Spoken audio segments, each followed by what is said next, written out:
jangan apa ya, apa istilahnya, cari produk yang dibutuhin konsumen gitu. Jadi jangan memaksakan diri kita membuat produk yang kita suka terus kita maksain untuk Tapi jual. nggak butuh.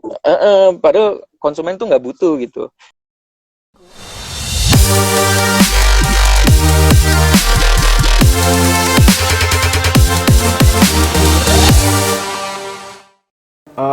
Hari ini gitu ya, malam ini kita kedatangan salah satu founder ya dari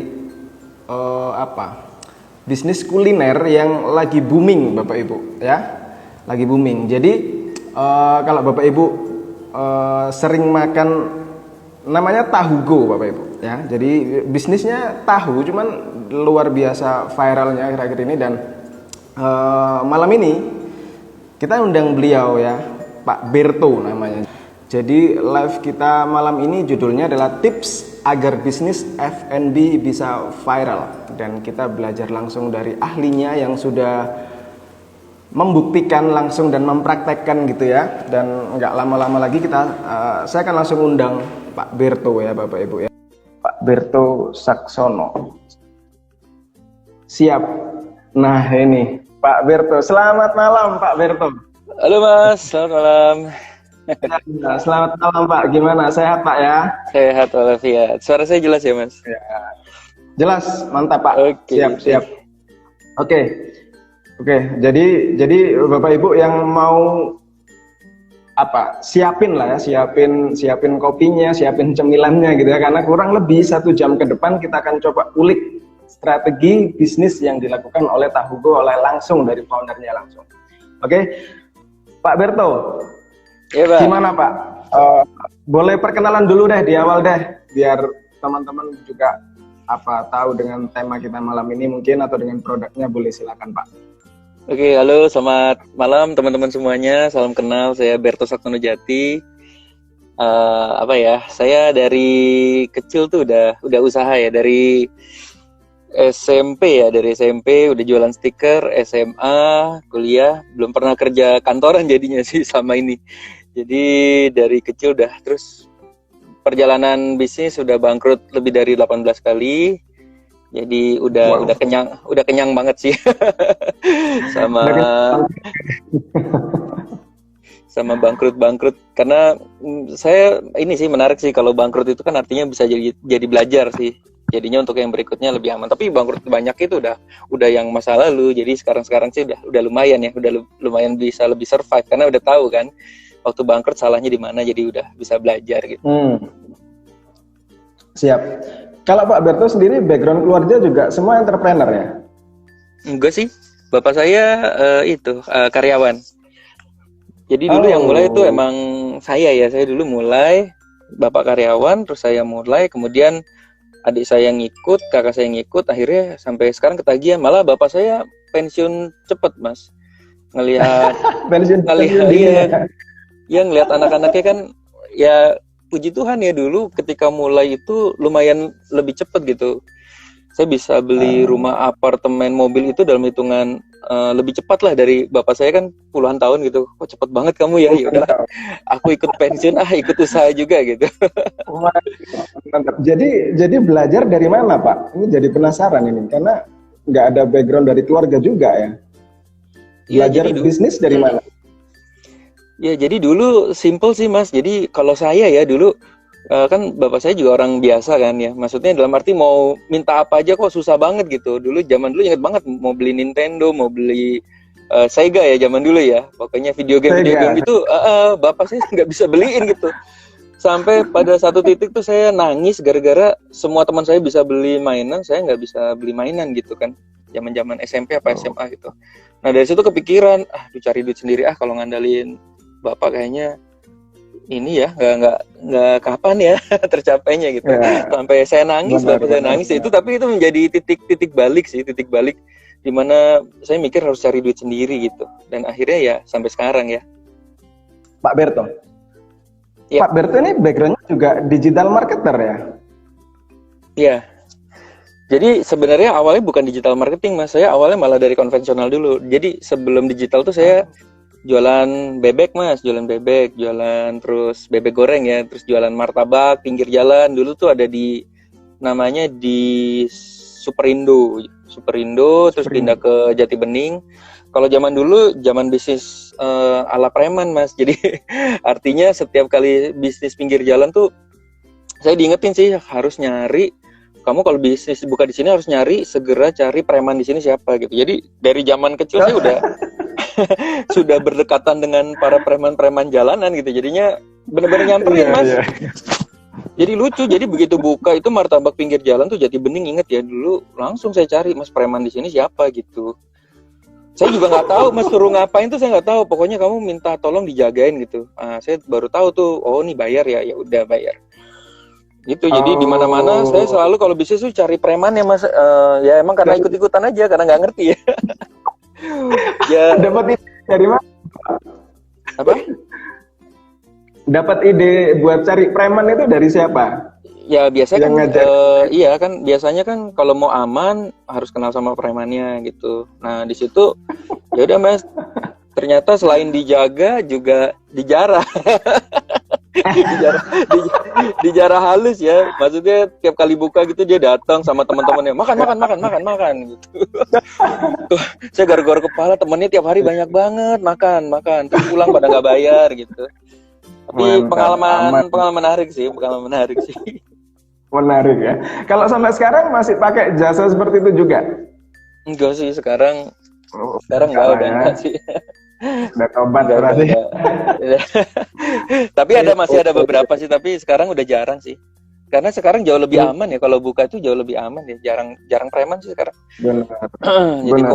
Jadi dari faktor keamanannya juga lebih terjamin langsung, sekarang. Langsung ke kelurahan, langsung ke kepolisian biasanya langsung. Yang jagain udah beda gitu. Udah beda levelnya. Dia nggak bawa temen lagi gitu cerita. Malah saya dulu pernah salah cari ini mas. Salah cari apa? Silakan Pak. Salah cari ini. Jadi mas itu kamu dijagain sama preman itu. Nah begitu dia datang, terus kan ada yang rusuh lagi tuh mas, preman yang lain gitu. Lah begitu dia preman yang baru datang, yang preman yang saya bayar itu malah lari mas. Sampai mikir ini yang jagain siapa sih sebenarnya gitu. Kacau. Oke Pak Berto, kalau bisnis tahu ini menarik. Apa sih tahu go dan kenapa kok pilih tahu gitu ya sebagai item bisnisnya gitu ya? Ya jadi ini mas, ini berkah setelah banyak bangkrut mas. Nah saya kan ada lebih dari 18. Jadi ketika bangkrut itu saya benar-benar jadi belajar mas. Jadi buat teman-teman yang usahanya bangkrut malah sebenarnya katanya kan gini, kalau kata Pak Purdi Chandra kan guru saya itu salah satu Pak Purdi itu bilang kamu kalau mau sukses harus 7 kali bangkrut mas gitu. Nah baru yang ke-8 sukses. Jadi kan waktu itu saya pernah ditanya kan, kamu udah bangkrut berapa kali mas Berto? Wah saya baru sekali kali apa 2 kali ya Pak. Terus ya udah berarti kamu kurang 6 kali lagi mas bangkrut mas. Ya udah kamu cari bisnis biar bangkrut gitu. Begitu. Dan bener mas. Saya buka bisnis apa aja kok bangkrut tuh. Bangkrut malah kebablasan sampai 18 kali ya. Nah tapi dari situ jadi benar-benar belajar sih. Nah kebanyakan tuh saya yang bangkrut itu bisnisnya tuh yang ini mas, yang tren-trenan mas. Jadi banyak lah yang apa itu? Misalnya jual kue cubit itu ternyata tren-trenan mas, yang warna-warni kayak gitu ya. Terus kan sering tuh ada yang sesuatu yang unik kan, itu biasanya nggak tahu ya entah kenapa ya, itu biasanya cuma sebentar gitu kayak red velvet. Nggak lama. Roti Korea yang yang garlic kayak gitu. Terus juga dulu tuh inget roti Long John mas, roti Long John tuh kan wah ini unik banget nih, nggak ada yang punya. Nah itu juga ternyata kalau tren-tren tuh orang seneng beli sekali tapi repeatnya nggak ada gitu. Nah dari situ saya belajar banyak banget, ini pelajaran bagus banget sih. Sampai akhirnya saya kepikiran mulai hari ini saya akan bisnis yang bisnisnya itu sudah ada sejak sebelum saya lahir gitu mas. Jadi apa sih ya kayak bakso gitu kan, sebelum saya lahir bakso udah ada kan, dan yang ada di pinggir jalan tuh banyak, dan yang kita konsumsi sehari-hari mas gitu, yang kita konsumsi sehari-hari. Saya kan doyan makan bakso, terus saya makanya saya bikin namanya bakso Kemon mas di Jati Asih sama Galaxy itu kan.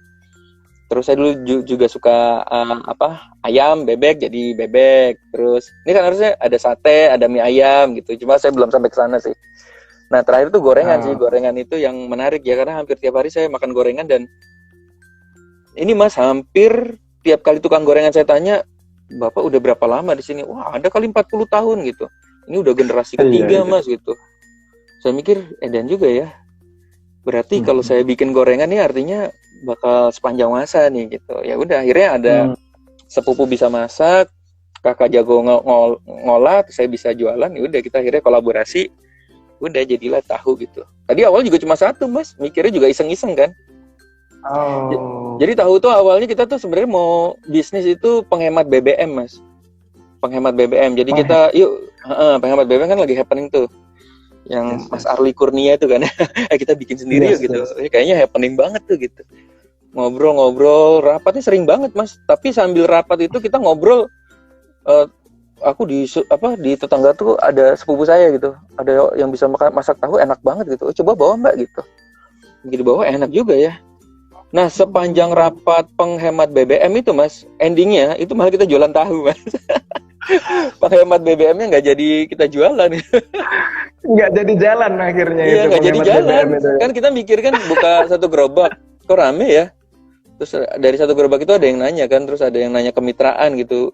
Wah ini rasanya enak banget nih. Di franchise kan gila baru buka udah di franchise kan. Ya udah akhirnya buka terus ya puji Tuhan terus kan lumayan cukup viral dulu ya. Akhirnya juga ya udah cukup berdampak juga. Akhirnya lupa itu sama penghemat BBM gitu. Sampai sekarang malah semua semangat di jualan gorengan gitu. Mantap. Jadi basicnya itu apa? Kalau boleh saya bilang basic pemikirannya itu jangan bisnis sesuatu yang trending gitu ya, karena dia nggak sustainable, kurang lebih gitu ya. Jadi kita cari apa? Cari bisnis yang bisa berkelanjutan gitu ya. Berarti basic pemikirannya di situ. Berarti kenapa milih tahu gitu ya? Betul. Kan kalau biasa ada orang yang bilang cari produk yang jarang gitu kan. Nah saya udah coba mas, itu kan teknik yang bagus ya sebenarnya. Wah kalau jarang berarti nggak ada lawan nih, nggak ada kompetitor. Nah itu saya udah coba malah banyak tutup mas ya. Nah sekarang malah kebalik. Jadi cari produk yang emang, ini kan saya belajar juga dari Seth Godin mas. Seth Godin kan juga bilang kan cari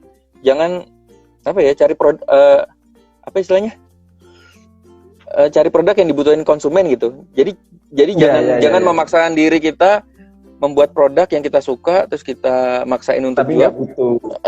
Padahal konsumen tuh nggak butuh gitu. Iya. Gitu. Iya.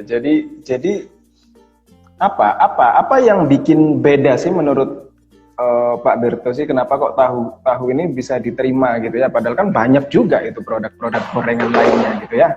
Iya, dan harganya kan juga lumayan mas. Harganya kan 1.600 ya satunya ya.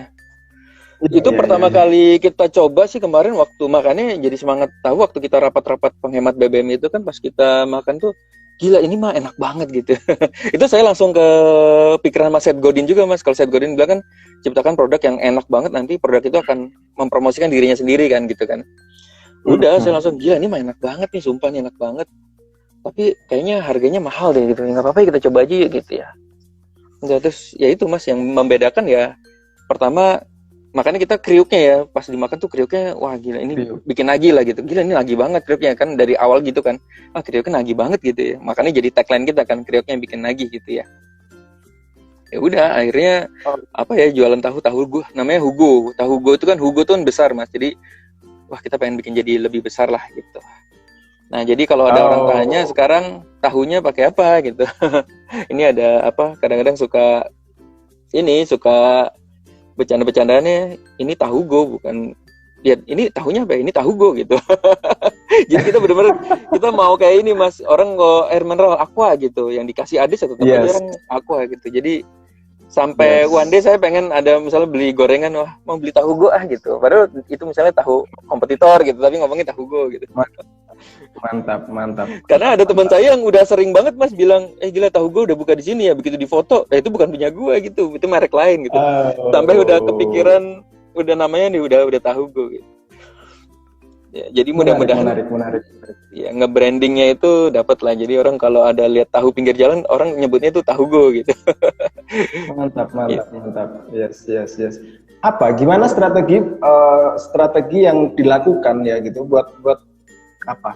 Nge-brand wash gitu ya biar Hmm. orang-orang itu selalu ya itu tahu go gitu loh. Apa strategi yang dilakukan?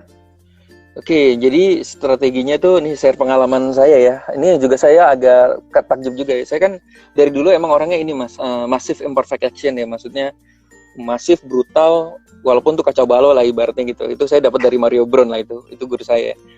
Jadi dari kebiasaan saya masif brutal itu ternyata ada efeknya sih. Jadi saya biasanya tuh buka dulu, baru evaluasi belakangan. Nah, karena brutalnya itu Hmm. mas, brutalnya itu diikuti oleh mitra mas. Jadi strateginya sebenarnya seperti ini.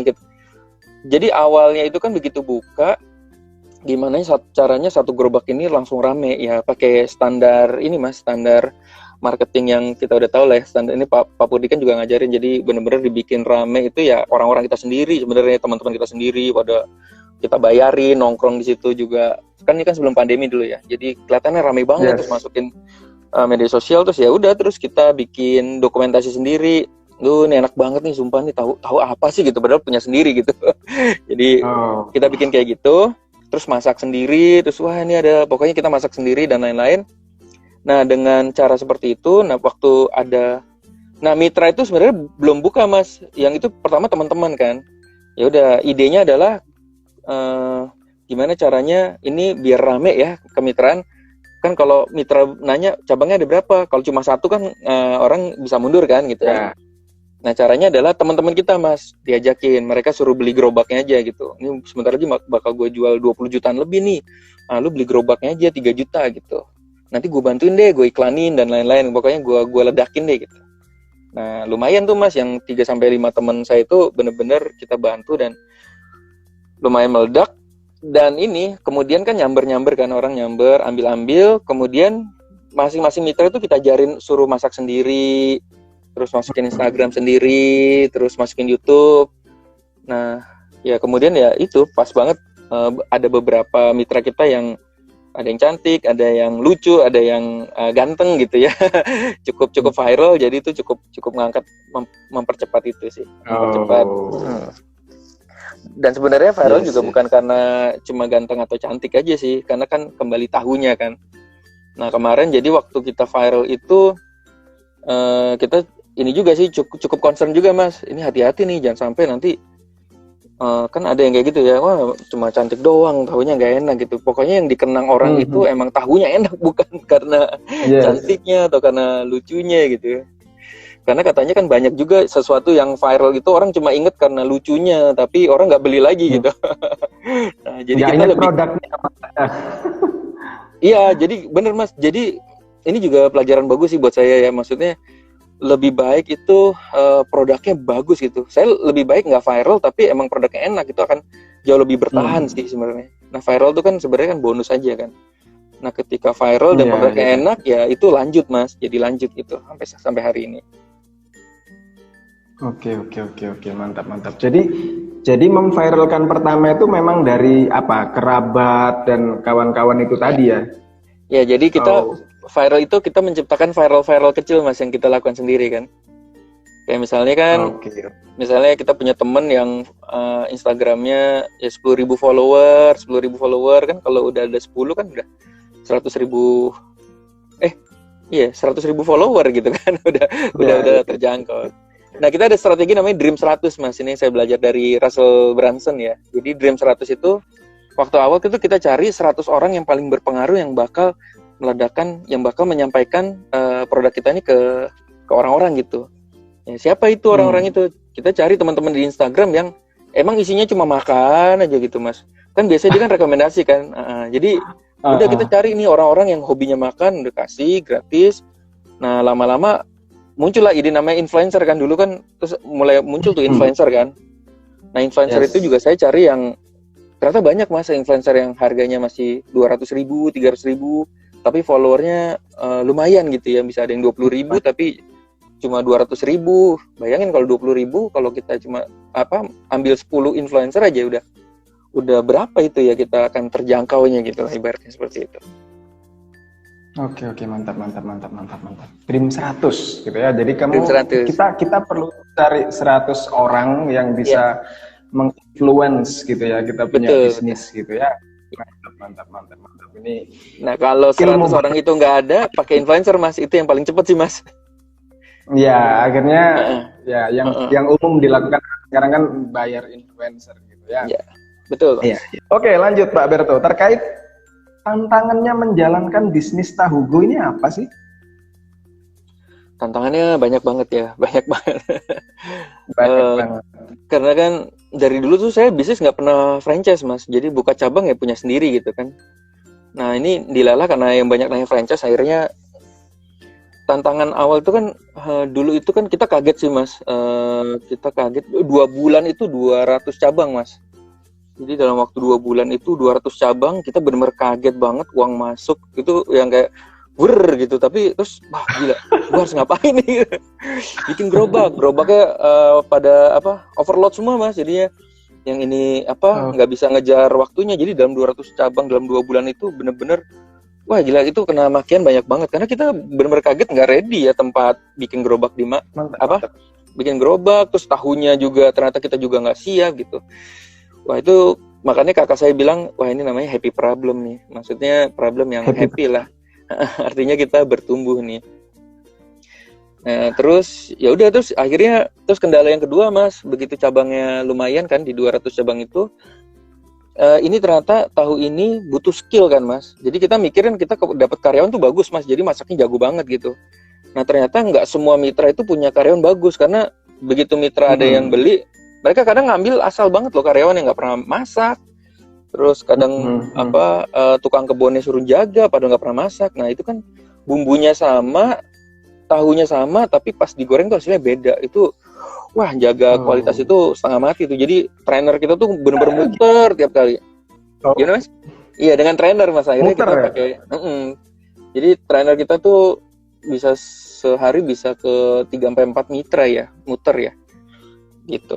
Kalau misalnya ada kalau misalnya ada mitra yang bermasalah, misalnya mitra itu bermasalah juga sepele-sepele sih, Mas. Misalnya ya ini lucu sih. Misalnya gerobaknya bannya kempes gitu.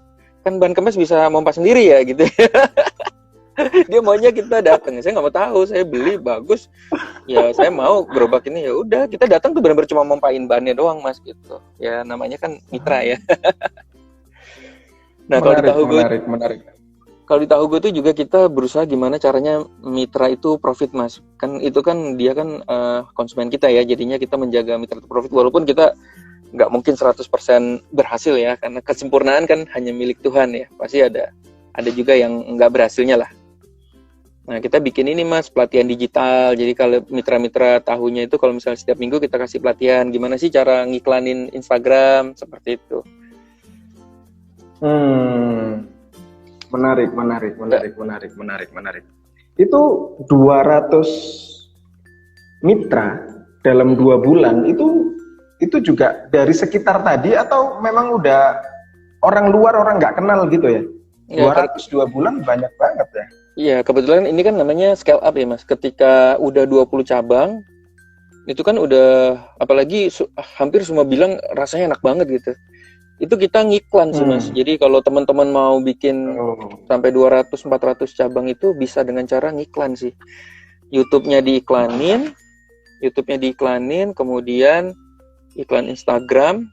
Jadi kita bisa bikin iklan kemitraan, terus udah budgetnya gedein aja sekalian gitu kan, kita dapat uangnya kan cukup bagus tuh saat itu kan, gitu kan, mitra kan udah 20 kan udah lumayan, itu semua tumpahin semua, Mas, ke iklan gitu, Mas. Jadi kita nggak ngambil profit sama sekali, pokoknya semua uang masuk kita lempar lagi ke influencer, ke ini, jadi tambah viral lah ibaratnya kayak gitu ya. Mantap. Bapak bakar dulu di iklan gitu ya, berarti di awal-awal gitu ya. Iya. Kebetulan kan kemarin waktu itu zamannya GoFood, GrabFood pada berani-berani kan. Wah, kita berani aja deh. Bakar aja sekarang duitnya gitu. Benar. Siap. Ini ada pertanyaan, Pak Berto ya. Dari Pak Edi Wibowo. Selamat malam Pak Edi ya. Jadi pertanyaannya, strategi untuk digital marketingnya gimana? media apa aja yang dipakai. Gimana Pak Berto? Ini kayak teman saya dia. Iya. Strategi digitalnya ini sih. Kalau saya kan ada klub Mas namanya SB1M kan. Di klub itu isinya kan para pengusaha yang mau digital kan. Nah itu selalu strategi sederhana sih, 7 jurus namanya, 7 jurus game plan. Jadi kita benar-benar menguasai semua area ya, YouTube, AdWords, terus website, Instagram, pokoknya brutal. Nah kalau website itu kita isi artikel sampai ribuan artikel Mas. Jadi kalau Mas ketik di Google itu, kalau diketik franchise tahu di Bandung, di Surabaya, di Aceh, di Medan, seluruh Indonesia, kalau ketik franchise tahu, isinya tahu gue semua Mas, di halaman satunya gitu. Sampai kita iya SEO benar. Terus kita bikin itu juga keluar negeri Mas. Jadi kalau Mas ngetik ya franchise tahu di Australia, di Jepang, di Hong Kong, itu muncul kita semua tuh Mas. Emang kita belum sampai sana. Itu kan sebuah strategi yang itu kenapa kita akhirnya nanti kan mau menjangkau ke seluruh Indonesia kan. Mau menjangkau ke seluruh Indonesia. Itu awalnya dari situ Mas, orang lihat website, Mas, saya mau buka dong, di Malang udah buka gitu. Oh lihat di mana, dari website gitu. Karena saya bikin franchise atau kemitraan tahu di Malang gitu. Nah, ketika ada 10 orang yang nanya, oke, ya udah akhirnya bayar dulu gitu kan. Bayar dulu baru kita buka di sana. Jadi lumayan lebih enak sih. Jadi kita sudah pasang pondasi dulu di mana-mana. Ketika misalnya Bali nih, banyak orang nanya Bali, aku siap DP. Jadi masuk dulu uangnya. Jadi jual franchise itu jadi kayak jual properti sih Mas. Jadi kayak jual gambar gitu. Orang bayar dulu, setelah bayar baru kita bikinin di sana gitu. Jadi lumayan seru sih buat teman-teman yang belum bisnisnya belum di franchise kan. Coba deh di franchise kan, seru banget ya. Mantap. Yang penting siap terima uang gitu ya, jangan sampai bingung. Oh ya, terus sama ini Mas, kuncinya itu juga ini, influencer. Saya dapetnya di influencer tuh, ini strategi baru yang maha dahsyat sih. Jadi influencer tuh, mantap banget lah pokoknya. Banyakin aja influencer.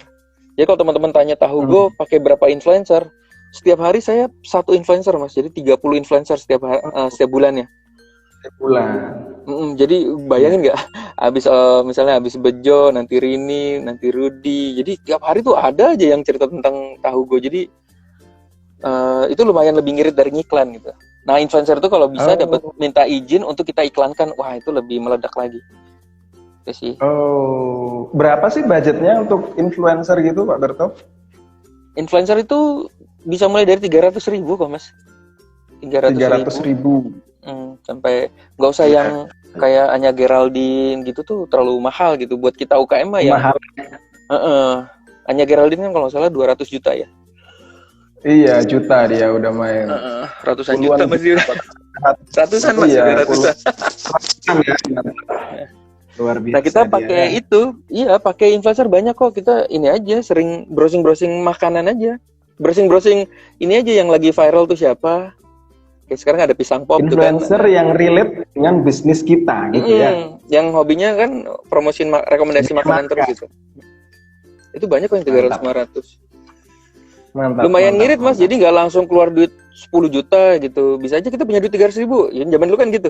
Udah kumpul nih 600.000. Lumayan buat beli 2 influencer gitu. 2 influencer. Datang lagi 300.000, langsung jangan dibagi ya, langsung buat influencer aja. Jadi hajar habis di influencer sih. Jadi ibaratnya kita keluarin duit buat influencer itu udah ibarat investasi gitu ya. Karena kalau kita mikir itu kalau sebenarnya orang mikir jadi nggak malah nggak jalan-jalan akhirnya. Iya benar. Itu baliknya akan luar biasa. Benar. Dan emang kadang-kadang kita mikir gini, wah kalau marketing mahal banget budgetnya ya berapa ya gitu. Udah kalau ada duit 300.000 langsung beli influencer lah gitu. Mantap. Ini ada pertanyaan lagi dari Bimo Gigi Sasongko. Selamat malam, mau tanya dong bagaimana cara menjaga kualitas produk tahu go yang cabangnya di luar kota. Nah, gimana itu Pak Berto? Kalau di luar kota udah pasti pakai depo ya. Jadi kita bangun depo di sana. Terus ada pasti ada tim di sana lah ya. Ada tim di sana. Ada tim QC-nya juga, terus ada manajernya juga di sana. Ya kita taruh orang di sana lah gitu untuk menjaga. Biasanya di setiap kota. Iya, Kan kalau kota tuh kita baru ini ya, Bali, Semarang, Jogja, Surabaya ya. Nah yang baru Iya. ini Bali nih, Jadi bulan ini Bali. Bali. Jadi di kota-kota itu punya tim apa semacam tim QC-nya sendiri gitu ya, Pak Berto Iya. ya. Ya kalau gerobak tuh Oh. biasanya harus ada tim sapu jagat, karena biasanya mitra tuh minta didatengin, itu yang untuk trainer, untuk training apa misalnya kalau tahunya jelek kita training ke sana, termasuk teknisinya ya, kalau misalnya kompornya copot dan lain-lain itu bisa. Terus sama satu yang megang aja gitu, satu megang tuh kayak semacam supervisornya lah gitu. Terus sama satu depo. Siap, siap, Depo siap. itu untuk Jadi ngirim-ngirim siapkan tahu tim. ke para mitra ya. Oh, jadi tahunya suplainya juga dari apa? Dari pusat gitu ya maksudnya ya. Iya, jadi tiap kota tuh ada deponya gitu. Kalau di Indomaret namanya Oh, stock point ya, stock point ya. yes, yes, top point. Oke, mantap. Ini ada pertanyaan lagi nih. Cukup banyak yang bertanya ini ya Pak Berto ya. Jadi yang ini dari Afif Ridwan ya. Problem distribusinya itu solusinya gimana Mas Berto untuk menjaga kualitas yang sama? Kalau tahu mentah kan tidak tahan lama. Oh iya bener, wih bagus nih pertanyaannya. That's why kenapa Mantap. kalau di luar kota, emang tahu gue ini agak repot mas. Eh makanya saya sebenarnya nanti habis tahu ini kan kita belajar lagi nih. Saya bikin bisnis baru mas, namanya dimsum. Itu jauh lebih nggak ruwet lagi. Kan dimsum itu kan kalau tahu itu kan butuh skill orang masak ya. Itu yang bisa menjaga, Yes. itu yang bisa berubah banget rasanya. Nah sekarang saya mikir itu kalau bisnis yang kedua, yang berikutnya gimana caranya menjaga agar kualitas sama. Jadi ya udah bisa apa ya? Bisa yang tinggal disajikan gitu, ditaruh kukusan sajikan. Makanya saya main dimsum sekarang dan puji Tuhan ya baru sebulan udah namanya By Dimsum. Itu udah 13 cabang Mas baru sebulan ini. Karena penyajiannya gampang. Wah. Nah, kalau tahu itu emang edan sih. Ini kabar bagus juga sih. Jadi ternyata untuk bisnis tahu itu juga nggak gampang ya. Jadi lawannya mudah-mudahan mudah-mudahan bukan mudah-mudahan ya. Maksudnya lawannya itu berkurang lah gitu. Karena nggak gampang lah. Karena Mas kalau mau bisnis tahu di luar kota, kita harus cari tukang tahu di sana loh, Mas. Iya, Jadi benar. cari tukang tahu di sana dan tukang tahu di sana dari 10 paling dapat 1, Mas. Karena kan bumbu kita harus cocok sama bumbunya dia, Mas, gitu. Sama tahunya dia. Jadi kita dari tahunya. Iya, jadi nggak sembarangan tahu gitu. Jadi tahunya kita coba. Berarti ya. Iya bener. Jadi dari bumbu, minyak sama tahu tuh harus sinkron gitu untuk hasil yang sama dengan yang ada di Jakarta. Gitu. Udah, bener-bener itu setengah mati juga nyari tahu di sana gitu. That's why banyak banget tukang tahu gorengan juga nggak sampai banyak cabang di mana-mana karena emang perjuangannya lumayan berat sih. Terbatas di penyediaan bahan bakunya berarti ya. Iya, bahan bakunya. Ya emang kita belum sampai tahap. Emang planningnya sih nanti punya pabrik tahu sendiri sih, jadi untuk keluar kotanya. Cuma kan kita kan ini Mas bisnis jalanan ya. Yang penting buka dulu di mana-mana baru nanti uang ngumpul baru bikin pabrik. Nggak gampang juga bikin pabrik tahu itu. Mantap. Semoga satu tempo itu tercapai gitu ya. Amin Mas, terima kasih. Ini ada pertanyaan lagi dari Pak Basuki Tommy Octavia. Ya. Apakah strategi influencer ini bisa efektif di bisnis non kuliner seperti baju misal? Gimana kalau menurut pandangan Pak Berto? Bisa banget. Influencer tuh itu dream 100 lah Mas. Jadi 100 dream orang 100 yang paling ya. Dream 100 ya udah. Saya bisnis apapun sekarang influencer Mas. Jadi pakai apapun, bisnis apapun pasti influencer. Nah cuma emang gini Mas, influencer tuh sayang ya kalau udah keluar duit, yang paling penting tuh produk kita emang harus unik banget lah. Ada value-nya tersendiri. Ada istilahnya produk kita harus ada story-nya, harus dikasih story tuh. Storytelling-nya gitu ya. Ada story-nya. Jadi story-nya ke tahu gue kan bikin story-nya, wah ini tahunya viral nih. Emang kita yang dulu ciptain Mas, kan dulu ada yang bikin ganteng, yang ganteng nggak viral gitu.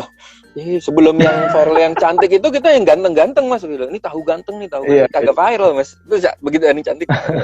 Terus kita bikin lagi yang cantik di Jogja juga viral juga. Nah di Bali ini kita lagi cari yang cantik lagi biar viral, tapi bukan masalah viralnya, tapi yang penting produknya gitu. Yes.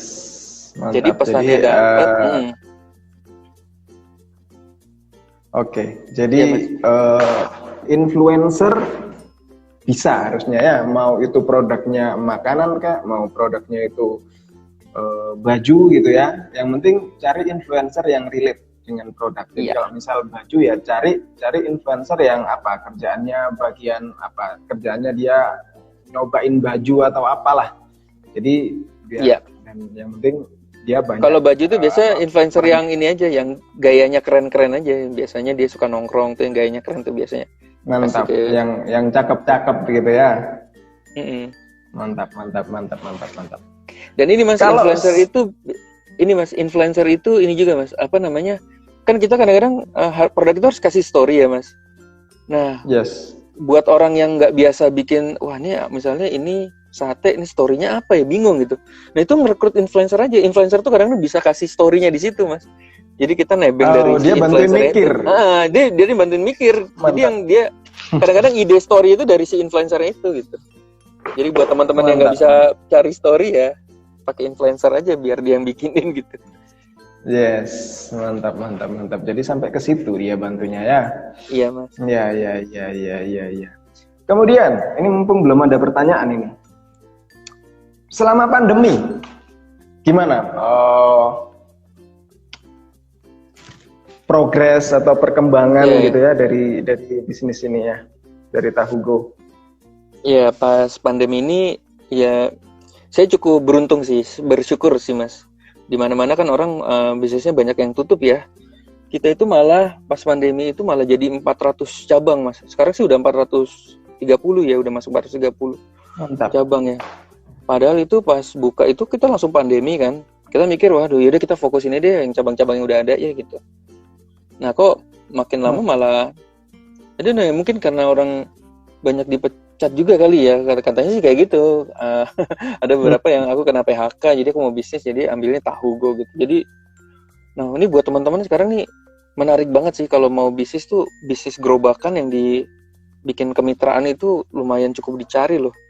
Karena iya, karena kan orang kan punya uang nih, pada punya uang pensiun dini kan. Mereka bingung kan mau bisnis dari mana. Biasanya mereka nyari-nyari kemitraan tapi yang nggak terlalu mahal, yang udah ada sistem. Itu kalau misalnya Jakarta belum full tuh masih, orang Jakarta kan udah full mas, udah nggak bisa beli kan. Itu masih banyak banget orang maksa mau buka gitu. Tapi udah nggak bisa gitu. Jadi udah bersyukur. penuh, gitu.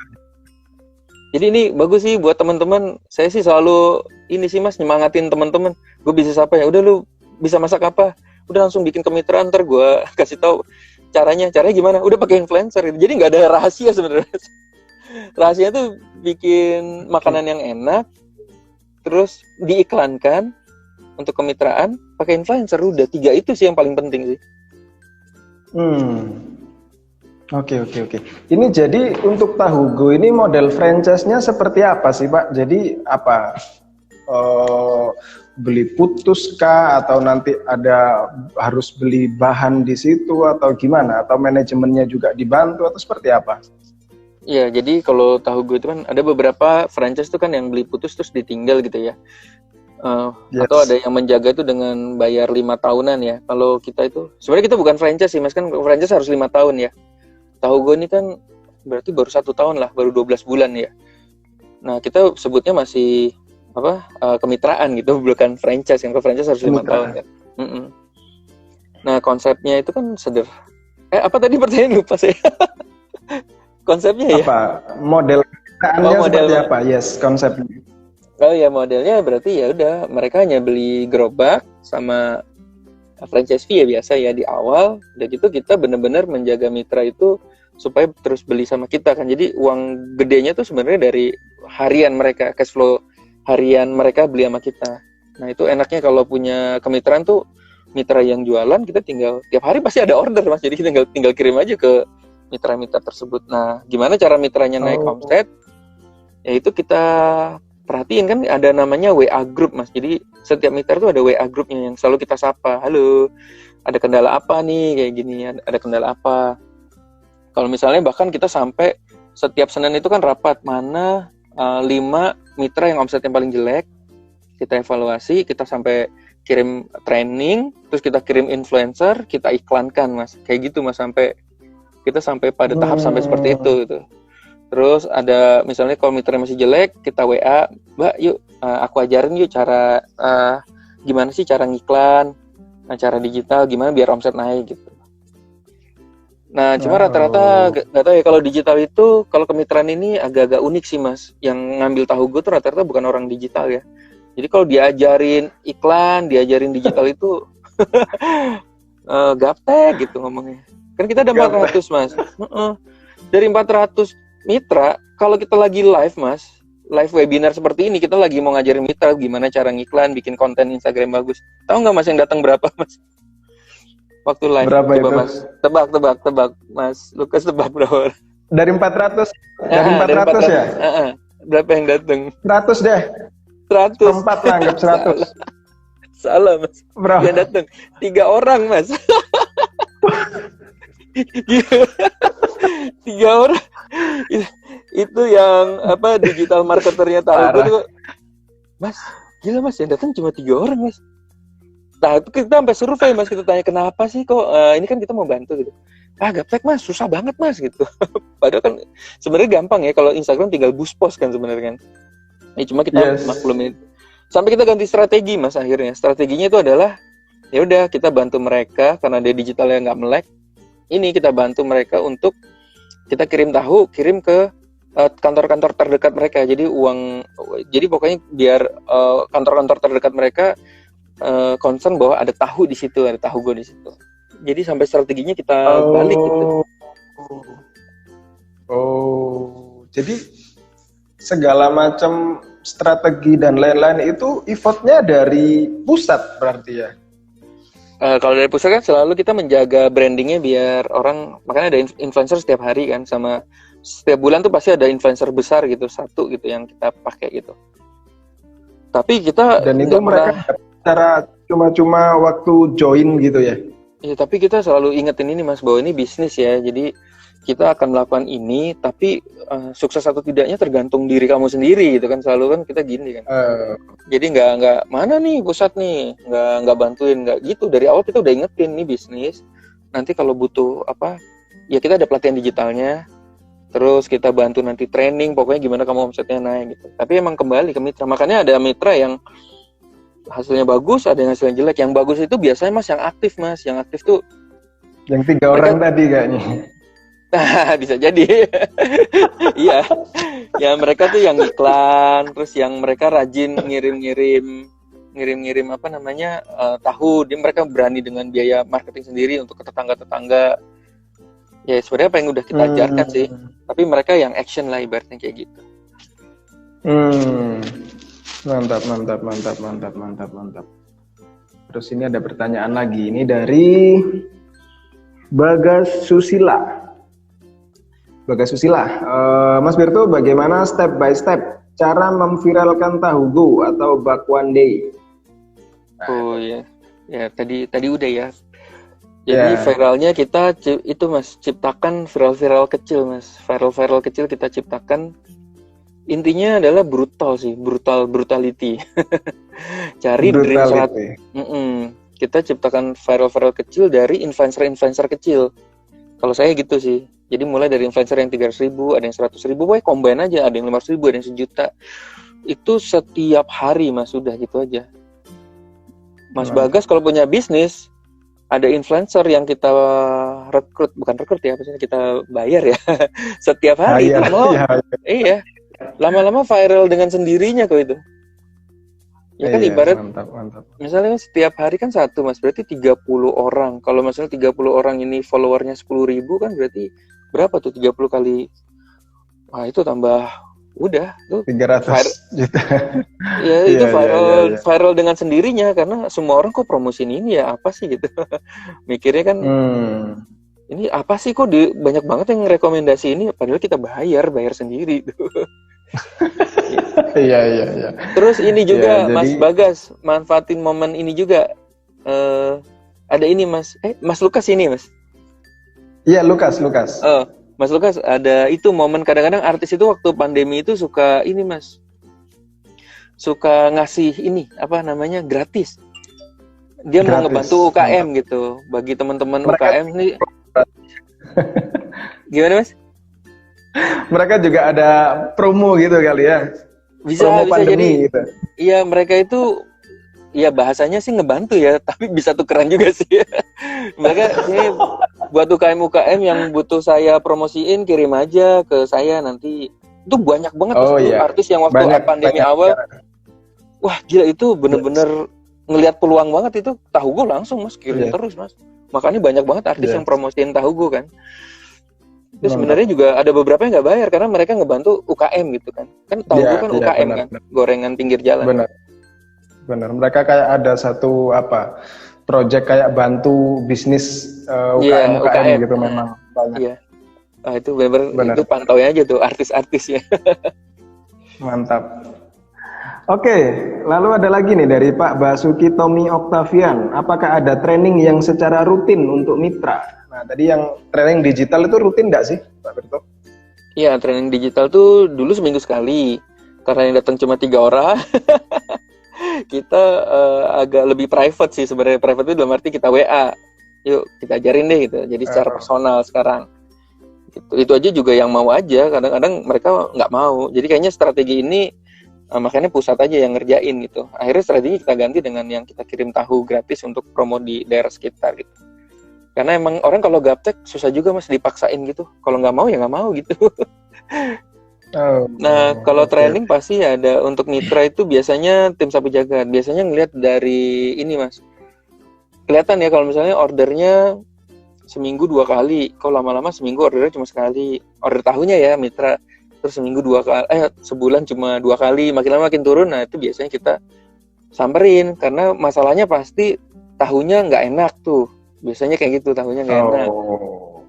Terus mereka nggak promo. Sebenarnya kalau nggak usah promo pun kalau asal tahunya enak, biasanya dia mempromosikan sendiri kan mas. Nah kedua tuh biasanya kita bantu ngajarin ke sana tuh ngajarin cara iklan Instagramnya kita ajarin gitu ya. Terus yang ketiga mas, mereka buka ngambil tahunya bukan sama kita gitu. Itu bawa surat SP itu biasanya. Itu gimana itu menanggulangi hal-hal kayak gitu ya? Itu kan udah ada di MOU mas, jadi udah ada MOU. Jadi nanti ya putus hubungan kalau misalnya kita peringatin dulu kan 1 kali 2 kali. Gitu. Ada yang polos, saya pikir saya bisa ngambil tahu dari pasar gitu. Yang ada yang polos atau pura-pura polos ya nggak bedanya kadang-kadang tipis-tipis. Tapi ya nggak apa-apa, kita kan hubungan keluarga bagaimana caranya nyampein komunikasinya dengan baik aja. Oke. Makasih Mas Bagas. Mantap. Oke. Ini habis pertanyaannya. Kalau ada yang mau tanya lagi silakan Bapak Ibu ya. Kemudian apa sih pesan gitu ya, atau apa sih tips buat para entrepreneur yang lagi berjuang ini saat pandemi? Karena banyak banget gitu ya pebisnis yang terdampak selama pandemi ini ya. Jadi apa sih tips dari Pak Berto buat mereka biar tetap bisa survive gitu selama pandemi? Ya, kalau pandemi ini berarti kita sebenarnya harus menyesuaikan sih Mas, menyesuaikan apa sih yang orang cari di masa pandemi ini gitu. Kayak misalnya kan ada teman saya kan yang travel itu kan akhirnya ya harus tutup dulu kan. Ya kan nggak bisa dong maksain orang nggak ada perjalanan ke Arab gitu kan.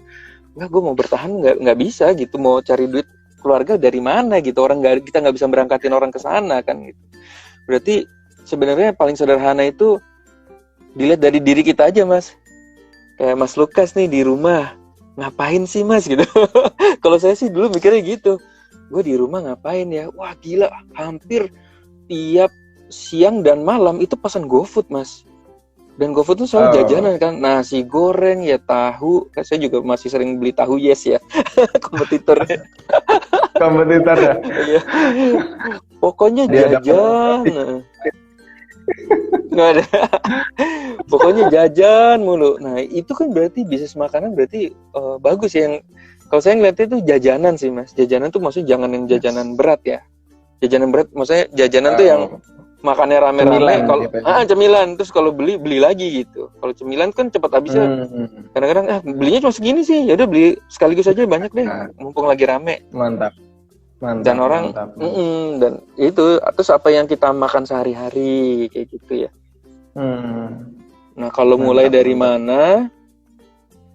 mananya ya mas, Kalau saya sih sekarang lebih, kalau pandemi ini lebih ke kuliner sih. Nah saya juga bikin ini mas, cupang mas, cupang kan hobi juga naik kan, bisnis hobi kan juga Ikan naik. cupang. Saya juga jualan, namanya The Jones Beta Farm. Jadi saya jualan ikan cupang juga karena ini yang tadi mas bilang nggak pandemi apa sih, saya nyari, oh berarti orang lagi main hobi nih di rumah, bengong aja ngapain ya, beli tanaman atau beli cupang. Nah, saya manfaatin itu. Tanaman. Jadi saya sekarang jualan cupang juga. Nah kalau makanan itu paling sederhana, ini apa? Ini kita saling mengerti lah di semua teman-teman kita ya.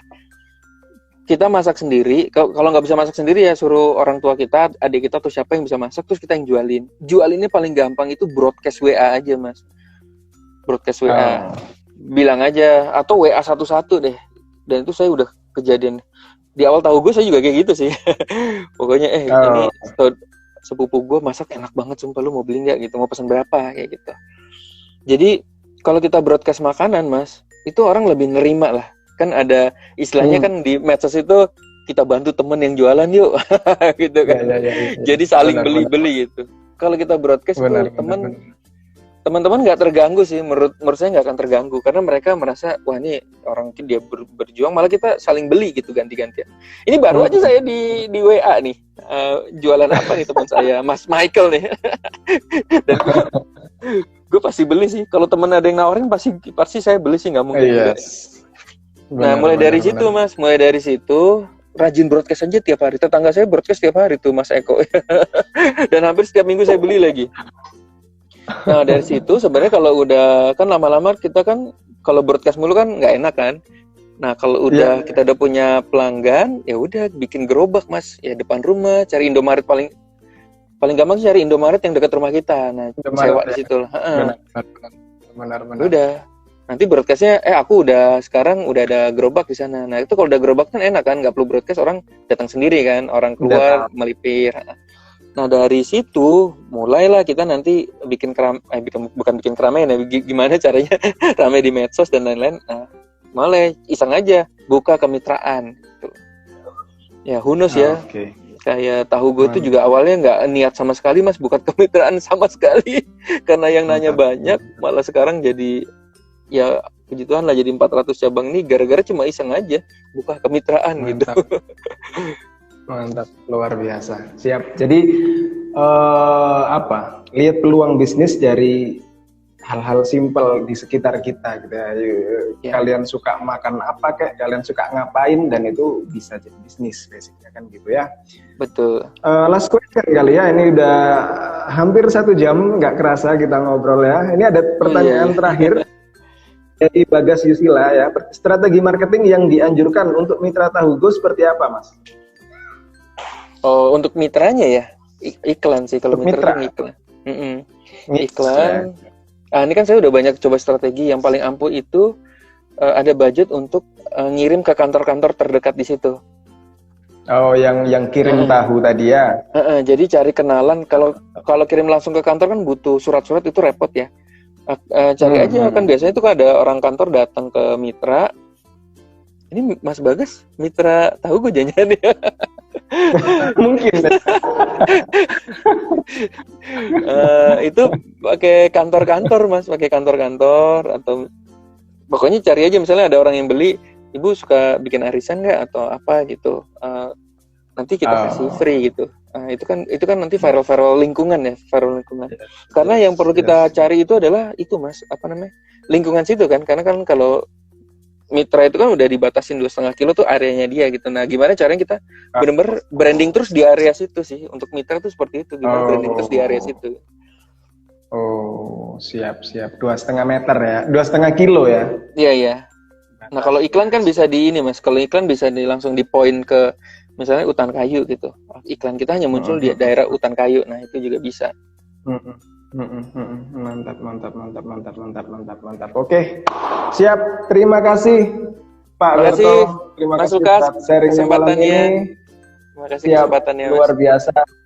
Banyak sekali insight. Saya pribadi banyak dapat insight malam ini ya, dan semoga para pendengar di rumah juga banyak insight yang didapat dan bisa berkarya lebih luar biasa ke depannya ya. Thank you Pak Berto, sehat-sehat terus, sukses buat usahanya. Amin. Ya, sama-sama, sukses buat Mas Lukas. Mohon maaf kalau ada salah kata Thank- teman-teman semuanya. Siap. Terima Sukses kasih. semua buat Sampai teman-teman jumpa. semua. Terima kasih Mas, thank you. Siap. Thank you.